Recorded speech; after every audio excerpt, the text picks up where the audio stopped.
রাষ্ট্রদ্রোহিতার অভিযোগে বাংলাদেশে গ্রেফতার হতে হয়েছে হিন্দু সন্ন্যাসী চিন্ময় দাসকে। এরপর থেকেই ধীরে ধীরে আবারও উত্তাল হয়ে উঠেছে বাংলাদেশের পরিস্থিতি। জানা গিয়েছে, হিন্দুদের উপর অত্যাচার চালানো হচ্ছে নির্বিচারে। সেই জায়গায় দাঁড়িয়ে কোনো রকম পদক্ষেপ গ্রহণ করতে দেখা যাচ্ছে না ইউনূস সরকারকে। গত কয়েকদিনে পরিস্থিতি এমন পর্যায়ে পৌঁছেছে যে এবার ভারতে আসা কয়েক হাজার বাংলাদেশি নাগরিকরা রাতারাতি ফিরছেন নিজেদের দেশে। যে কোনো মুহূর্তে সিল করে দেওয়া হতে পারে ভারত বাংলাদেশ সীমান্ত। এমন আতঙ্ক ছড়াতেই ভিসার মেয়াদ থাকা সত্ত্বেও প্রয়োজনীয় কাজ, চিকিৎসা, এমনকি আত্মীয় পরিজনদের বাড়িতে ঘুরতে আসার পরিকল্পনা মাঝপথে ফেলে রেখে দেশে ফিরতে পেট্রাপোল সীমান্তে ভিড় বাংলাদেশি নাগরিকদের। ফিরে যাচ্ছে। আমরা জানতে পারছি যে আগামী সোমবার থেকে বর্ডার সিলগালা মেরে দেবে, আমরা বেরোতে পারবো না, সেই ভয়তে আমরা বেরোয় যাচ্ছি।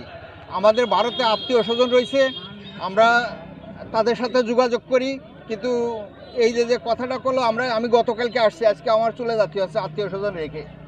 না, ভারতের সাথে বাংলাদেশের একটা বন্ধু সম্পর্ক, আমাদের বন্ধু ভারত। কিন্তু এই যে বর্তমান যে ইউনূস সরকার, এনজিও সরকার, এ এসে মনে করতেছে ভারত মনে হয় আমাদের সর্বনাশ করতেছে। হ্যাঁ, এরা বলে এক করে এক, বলে ইলিশ মাছ দেবো না, সেই ইলিশ মাছ আবার টনকে টন দিচ্ছে। আন্দোলনের কারণে তো যে কী নাম, এরা চেনমাইরে অ্যারেস্ট করছে, তার জন্য এই সনাতনীরা সাংঘাতিকভাবে খেপে উঠছে। তেল 200 টাকা, গতকালকে থেকে 200 টাকা বিক্রি হচ্ছে সোয়াবিন তেল। হ্যাঁ, একটা ডিম 16 টাকা, এরকম সব কিছু। আর কাঁচামাল তো আছেই, 80 টাকার নিচে কোনো সবজি নাই।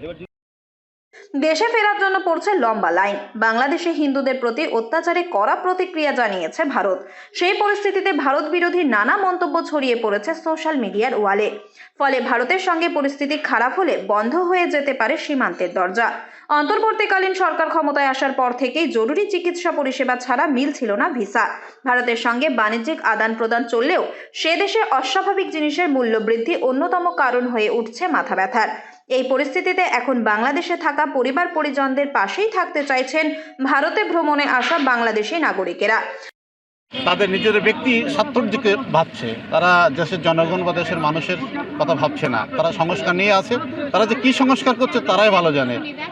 আমরা পাশাপাশি দুইটি রাষ্ট্র, ভারত এবং বাংলাদেশ, একে অপরের বন্ধু, এটা আমরা মনে করি। আমাদের সুখী দুঃখী এরা সবসময় আমাদের সাথে আছে এবং থাকে, এটা আমরা জানি।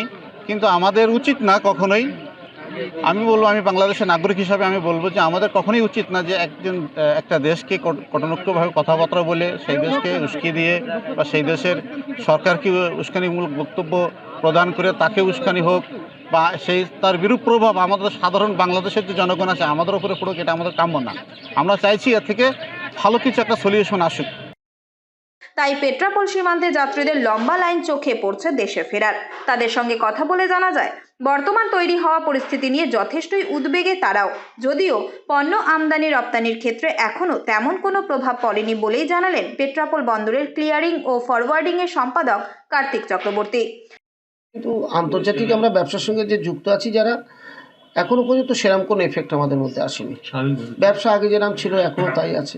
তবে একটা জিনিস যেটা লক্ষ্য করছি যে মানুষের চঞ্চলতা, বিশেষ করে ইমিগ্রেশনে বা প্যাসেঞ্জার যারা যাতায়াত করে তাদের মধ্যে 2-4 জনের সঙ্গে যারা কথা বলেছি তাদের মধ্যে একটু চঞ্চলতা ভাব দেখা গেছে। আমাদের রপ্তানি আমদানির ব্যাপারে শুনছি একটা প্রোগ্রাম হবে, কোনো একটা সংগঠন বা কোনো একটা দল থেকে করা হবে। অনেকে প্রশ্ন করছে যে সোমবার এক্সপোর্ট বন্ধ হবে কি না হবে। আমাদের কাছে সেরকম কোনো খবর নেই। আমরা বরঞ্চ এটাই ঠিক করেছি যে এক্সপোর্ট ইম্পোর্ট স্বাভাবিকই থাকবে। আর রাজনৈতিক দল বা যারা প্রোগ্রাম করবে তারা তাদের কর্মসূচি করবে। তারপরে যদি কোনো রকম অস্বস্তিকর পরিবেশ তৈরি হয় তখন প্রশাসনের ব্যাপারটা দেখবে, এইটাই, আর কিছু না। তবে বাংলাদেশে নতুন করে যেভাবে আন্দোলন ছড়িয়ে পড়ছে তাতে চরম আতঙ্কিত সে দেশের নাগরিকরাও, তা স্পষ্ট বোঝা যাচ্ছে সীমান্তে। শুনলাম নাকি সোমবার বা রোববার বন্ধ করে দেবে, এই জন্য আমি দ্রুত ফিরে যাচ্ছি আমার দেশের বাড়ি।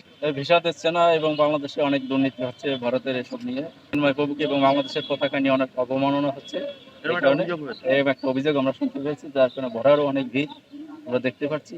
তবে দ্রুত কি করবো যে ভারত বাংলাদেশের সম্পর্কটা আরো ভালো হোক। এবং অনেক সমস্যা, যে দেশে নির্বাচিত সরকার না থেকে অন্তর্বর্তীকালীন সরকার, তো এ তো অনেকে বলে সুইডেন নিউজ।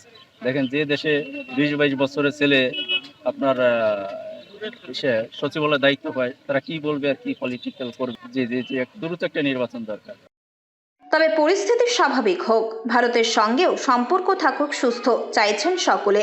সূত্রের খবর, বাংলাদেশের এই উত্তাল পরিস্থিতির কারণে সীমান্তে বাড়ানো হয়েছে নিরাপত্তা, মোতায়েন করা হয়েছে অতিরিক্ত সীমান্তরক্ষী বাহিনী। উত্তর 24 পরগনা থেকে রুদ্র নারায়ণ রায়ের রিপোর্ট, লোকাল 18 বাংলা।